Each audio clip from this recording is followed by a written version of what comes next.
pemerintah Provinsi Sumatera Selatan masih memutuskan atau belum memutuskan maksud kami untuk penerapan work from home atau WFH yang diusulkan BKN untuk menjaga efisiensi. Opsi tersebut masih akan ditinjau sambil menunggu petunjuk teknis dari pusat.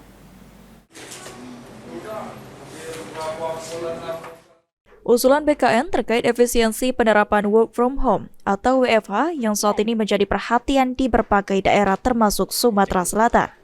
Sekda Sumatera Selatan Edward Chandra menjelaskan bahwa pihaknya masih menunggu petunjuk teknis dari pemerintah pusat mengenai implementasi usulan tersebut.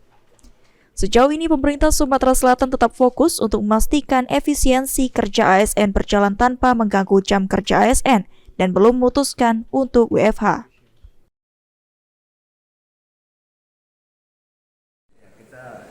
Kita lihat nanti petunjuk teknisnya ya. Tapi sejauh ini kita masih bisa mengefektifkan, tetap berhemat ya, tetap lakukan efisiensi,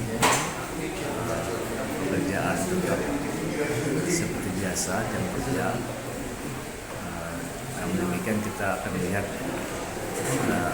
secara langsung dari usaha.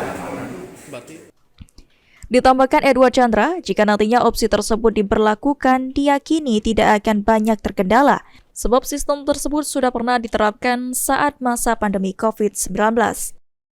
Aji Delia, PAL TV.